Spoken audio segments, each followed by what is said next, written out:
হযরত ইউসুফ আলাইহিস সালামকে কুয়ায় ফেলে 10 ভাই বাড়িতে চলে গেল।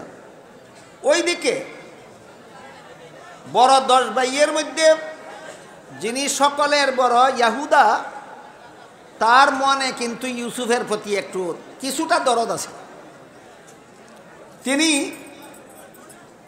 যেদিন তারা কুয়ার মধ্যে ফেলে দিয়ে আসলো, এর পরের দিন একা একা কুয়ার কাছে গেলেন।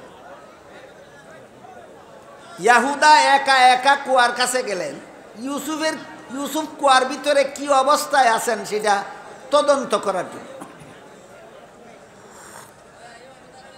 গিয়া যখন দেখতে পারলেন ইউসুফ আলাইহিস সালাম কুয়ার মধ্যে মরে গেছেন, না বিপদে আছেন, না শান্ত আছেন, এতক্ষণে কি বুঝলেন? জিবরিল ফিরিস্তার সহযোগিতা আর আল্লাহর দেওয়া সান্ত্বনা মনে আছে? আল্লাহ সান্ত্বনা দিলেন ইউসুফকে, ভয় পাইও না, আমি আল্লাহ তোমাকে হেফাজত করব।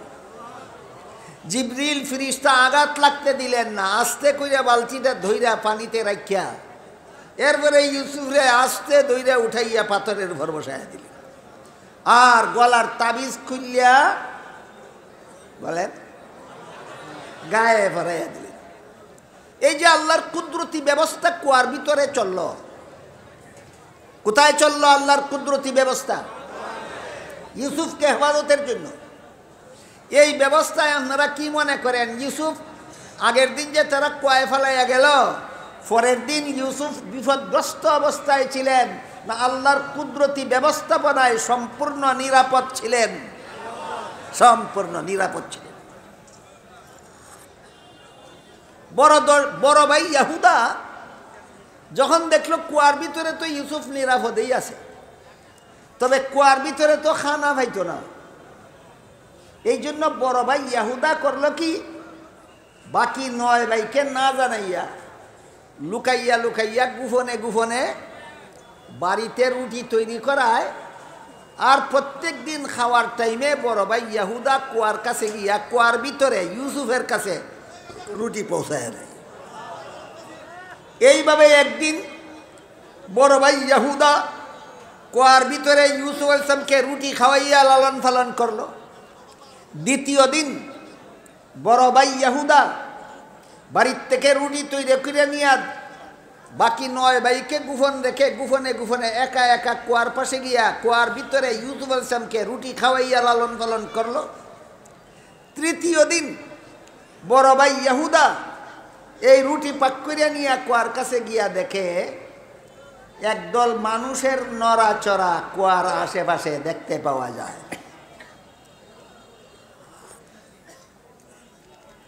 এই মানুষরা সিরিয়ার থেকে আসছিল মিশরের বাজারে যাবে ব্যবসা করার জন্য। একদল ব্যবসায়ী কাফেলা সিরিয়ার থেকে রওনা হইল, মিশর যাবে ব্যবসার উদ্দেশ্যে। সিরিয়ার মাল নিয়ে মিশরে বেচবে, আর মিশরের মাল কিনে আনবে সিরিয়াতে বিক্রি করার জন্য। এই ব্যবসায়ী কাফেলা যেই রাস্তা দিয়ে মিশর যাওয়ার কথা, ফদ বুঝলে ওই রাস্তায় দিয়ে না গিয়া এই কুয়ার পাশের রাস্তা দিয়ে এসে বসে।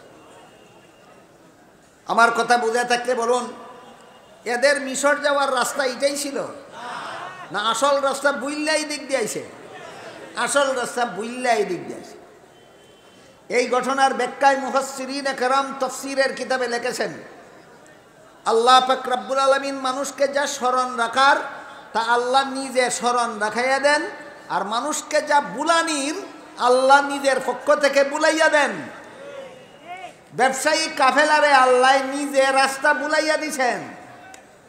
বলুন, এমনি রাস্তা বুলছে না আল্লাহ বুলাইয়া দিছেন?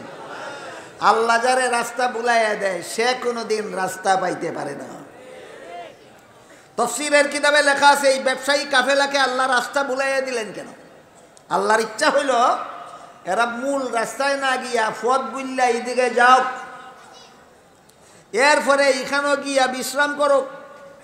এখানে একটা কুয়া আছে দেখিয়া পানি পাওয়া যাইব আশা করিয়া কুয়ার মধ্যে বালতি ফেলুক, তারপরে এই কাফেলার বালতির মধ্যে করিয়া ইউসুফরে আমি কুয়ার থেকে উঠাইয়া এই কাফেলার মাধ্যমে ইউসুফকে আমি যেই দেশের বাদশা হইতো ওই দেশে পাঠাবো।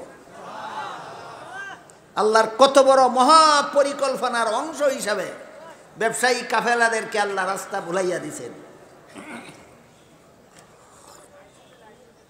আল্লাহর কুদরতি ব্যবস্থাপনা মোতাবেক ব্যবসায়ীরা নিজেদের বিসর যাওয়ার আসল রাস্তা ভুলিয়া ভিন্ন রাস্তায় আইসা এখানে জঙ্গলের ভিতরে একটা কুয়া দেখতে পাইয়া ভাবলো এখানে যেহেতু কুয়া আছে তাহলে এখানে কিছুক্ষণ বিশ্রাম করা যায়, খাওয়া দাওয়া করা যায়, কুয়ার পানি পান করা যায়, গোসল টুসল করা যায়, তারপরে স্বস্তিরে এখান থেকে রওনা হওয়া যায়।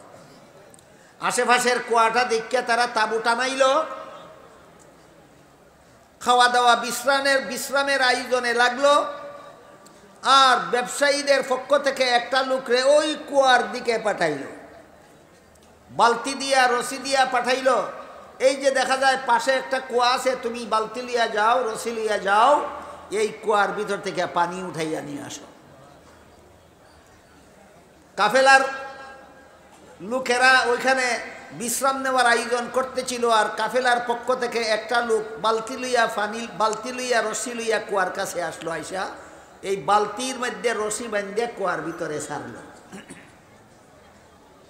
হযরত জিবরিল ফিরিস্তা এর সহযোগিতায় হযরত ইউসুফ আলাইহিস সালাম ওই কাফেলার লোকে যে বালতি ছাড়ছে কুয়ার মধ্যে পানি তুলতো, তিনি বালতির মধ্যে ওইটা রশিদ দুইটা বৈশা রইলেন।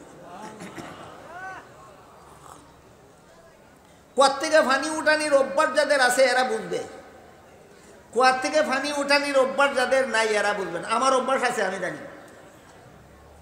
কুয়ার মধ্যে বালতিতে দড়ি বেঁধে কুয়ার ভিতরে ফালাইলে পরে বালতিটা আস্তে আস্তে পানির তলে যায়। পানির তলে গেলে বালতির ভিতর ফানিয়ে পড়ে। এরপরে দরিদ্রে সামান্য একটু টান দিলেই যদি দেখা যায় ওজনদার, তাহলে বোঝা যায় পানি বুড়ছে। আর টান দিলে যদি দেখা যায় বালতি ছাড়বার সময় যেই রকম হালকা ছিল, টান দিবার সময় যদি ওই রকম হালকা মনে হয়, তাহলে বোঝা গেল বালতি কাটতেছে না, পানি ঢুকছে না। এলে কি কইছি, যারা কুয়ার থেকে পানি উঠাই অভ্যাস আছে এরা বুঝবো সহজে। এই কাফেলার লোকটা যখন বালতির মধ্যে দড়ি বেঁধে কুয়ার ভিতরে বালতি ছাড়ছে, বালতির ভিতরে পানি ঢুকছে না। জিবরিলের সহযোগিতায় হযরত ইউসুফ আলাইহিস সালাম পাথর থেকে বালতির মধ্যে উঠে বসা রশ্মির মধ্যে ধরছেন। আর ওই ব্যবসায়ী লোকটা সামান্য একটু উপর দিকে টান দিছে, বালতি বড়ছে কিনা বুঝবার লাগে। উপর দিকে টান দিয়ে দেখে না বালতি ওজনদার, তাহলে কি বুঝলো, পানি বড়ছে।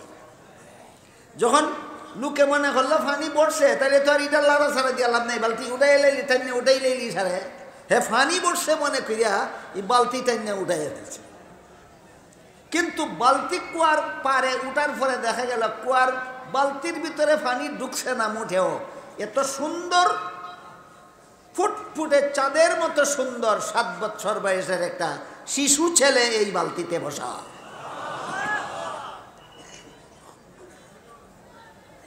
ইউসুফ আলাইহিস সালাম কত সুন্দর ছিলেন এর বিবরণ দিয়া হাদিস শরীফে রাসূল করিম সাল্লাল্লাহু আলাইহি ওয়াসাল্লাম বলেন, আল্লাহ সমস্ত জগৎ জুড়ে যত সুন্দর মানুষ বানাইছেন,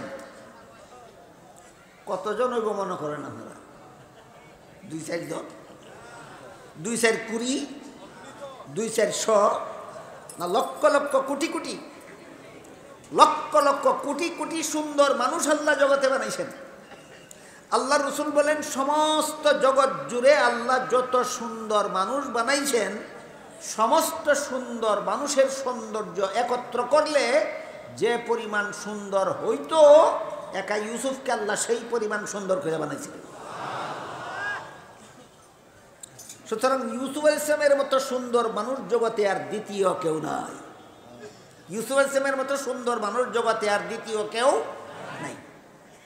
এই কথাটা বলার সাথে সাথে নবীর বিবি আয়েশা উম্মুল মুমিনিন, নবীর বিবিরার একটা উপাধি আছে কোরআনে, উম্মুল মুমিনিন, সমস্ত মুমিন মুসলমানের মা, যে আল্লাহর দেওয়া উপাধি।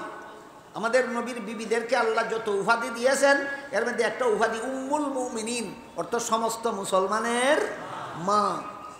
নবীর মুখে এই কথা শুনিয়া যে আল্লাহ সমস্ত জগৎ জুড়ে যত সুন্দর মানুষ বানাইছেন, সমস্ত সুন্দর মানুষের সৌন্দর্য একত্র করলে যে পরিমাণ সুন্দর হবে, একা ইউসুফকে আল্লাহ সেই পরিমাণ সুন্দর করে বানাইছেন।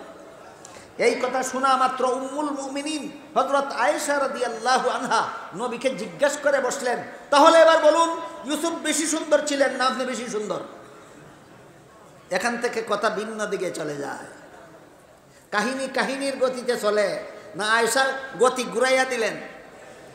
নবীর বিবি আয়েশা প্রশ্ন কইরা নবীরে কথার গতি ঘুরাইয়া দিলেন, এখান থেকে কথার গতি ভিন্ন দিকে চলে যায়। রাসূল করিম সাল্লাল্লাহু আলাইহি ওয়াসাল্লামকে আয়েশা প্রশ্ন করে বসলেন, আপনি যে বললেন সমস্ত জগৎবাসী সুন্দর মানুষের চেয়ে হযরত ইউসুফকে আল্লাহ বেশি সুন্দর করে বানাইছিলেন, তাহলে আমার বুঝতে হবে এবার আপনি বেশি সুন্দর না ইউসুফ বেশি সুন্দর ছিলেন? বাস্তব কথা হইল আমাদের নবী বেশি সুন্দর। বাস্তব কথা হইল আমাদের নবী বেশি সুন্দর। কিন্তু এই সত্য কথাটা যদি নবী আয়েশার প্রশ্নের জবাবে বলেন, তাহলে বলতে হয় ইউসুফ থেকে আমি বেশি সুন্দর। এই মহাসত্য কথাটা যদি আমাদের নবীর পরিষ্কার ভাষায় বলতে হয়, তাহলে কি বলতে হয়? ইউসুফ থেকে আমি বেশি সুন্দর। এটা বাস্তব, সত্য, শতকরা 100%। কিন্তু এই রকমের ভাষা আল্লাহর পছন্দসই নয়। এটা আরেক ব্যাপার যদি একটার থেকে আরেকটা বাড়ে, আরেকটার থেকে আরেকটা বাড়ে, আমি কটা বুঝে যা শেষ করব। এই ধরনের ভাষা আল্লাহর কাছে পছন্দসই নয়। এটা বোঝার জন্য আরেকটু শোনেন। একবার হযরত মুসা আলাইহিস সালাম ওয়াজ করলেন। একবার মুসা নবীর ওয়াজ এত পছন্দ হইল, আছে না এক একজন ওয়াইজের বক্ত এক একজন বক্ত থাকে না, একজনের ওয়াজ একজনের বেশি ভালো লাগে, আরেকজনের ওয়াজ আরেকজনের বেশি ভালো লাগে। ওইতেই পারে, রুচি তো সকলের এক সমান না। মুসা আলাইহিস সালাম একদিন ওয়াজ করলেন, একটা লোকের মুসা নবীর ওয়াজ এত পছন্দ হইল, ওয়াজ শেষে গিয়া নবীরে জিজ্ঞাসা করে, হুজুর এই দুনিয়াতে আপনার চেয়ে বড় কোনো আলিম আছে? হযরত মুসা আলাইহিস সালাম কি বলবেন বলেন তো? নবীর থেকে বড় কোনো আলিম থাকে? তাহলে এই লোকটার প্রশ্নের আসল জবাব কি? বর্তমান দুনিয়াতে আমি ওই বড় আলিম। বর্তমান দুনিয়াতে এটি তো আসল জবাব। আসল জবাব যেটা, এটা সরল ভাষায় মুসা নবী দিয়া দিলেন। বললেন, এই মিয়া, নবীর চেয়ে বড় কোনো আলিম হয় না। বর্তমান দুনিয়াতে আমার আল্লাহ নবী বানাইয়া পাঠাইছেন, এই যুগে আমার চেয়ে বড় কোনো আলিম দুনিয়াতে নাই। আল্লাহ বলেন, মুসা নবী কথাটা সত্যই কইছেন, কিন্তু ভাষাটা আমার পছন্দসই নয়। কথাটা সত্যই, ভাষাটা পছন্দসই নয়। কাজেই আপনারে ভাষা শিক্ষা দিতে হবে। এবার আল্লাহ মুসা নবীরে খিজির আলাইহিস সালামের কাছে পাঠাইলেন শুধু ভাষা শিক্ষা দেওয়ার জন্য। কারে কই পাঠাইলেন? মুসা নবীরে পাঠাইলেন খিজির আলাইহিস সালামের কাছে। কি শিক্ষা দেওয়ার জন্য? শুধু ভাষা শিক্ষা দেওয়ার জন্য। এটার পদ্ধতিটা কি ছিল ওই আলোচনাত গেলে আরো 2-3 দিন লাগবে ওই ঘটনা। কাজে এই দিকে আর যাইনি। মুসা আলাইহিস সালাম যে বলছিলেন আমি এই দুনিয়ার সবচেয়ে বড় আলিম, এই দুনিয়াতে আমার চেয়ে বড় আলিম কেউ নাই, কথাটা সত্য ছিল। কিন্তু এই ধরনের ভাষা আল্লাহর কাছে পছন্দসই না হওয়ার কারণে হযরত মুসা আলাইহিস সালামকে অনেক পরিশ্রম, অনেক কষ্ট করতে হয়েছে। হযরত মুহাম্মদুর রাসূলুল্লাহর সেই ঘটনা জানা আছে যে মুসা নবীর ভাষাটা আল্লাহর পছন্দ না হওয়ার কারণে মুসা নবীকে আল্লাহ শিক্ষা দিয়ে ছেড়েছেন। কাজে আমার বিবি আয়েশা যে জিজ্ঞাসা করলো ইউসুফ বেশি সুন্দর না আমি বেশি সুন্দর, আমিও যদি জবাব দেই না ইউসুফ থেকে আমি বেশি সুন্দর, তা আমার ভাষাটাও তো আল্লাহর পছন্দ হইতো না। কথা বুঝতেছেন কিনা? হ্যাঁ, এই প্রসঙ্গে একটা জরুরি মশালা আছে। সেটা হলো, কোনো মানুষ নিজের গুণ নিজের মুখে প্রকাশ করা আল্লাহর পছন্দসই নয়। কোনো মানুষের পক্ষে নিজের গুণ নিজের মুখে প্রকাশ করা আল্লাহর পছন্দসই নয়। যদি গুণ প্রচারের উদ্দেশ্যে হয়, যদি গুণ প্রচারের উদ্দেশ্যে হয়, আমার কি গুণ আছে যে সমাজের মানুষে জানুক, এই উদ্দেশ্যে আমার মুখে আমার গুণ বলাটা আল্লাহর পছন্দসই নয়। বললে স্বয়ং মুসা নবীকে পর্যন্ত আল্লাহ পাক রব্বুল আলামিন শিক্ষা দিয়ে ছেড়েছেন। কিন্তু নিজের গুণ প্রচারের উদ্দেশ্যে না, মানুষের খেদমতের উদ্দেশ্যে হইলে বলা দোষ নাই।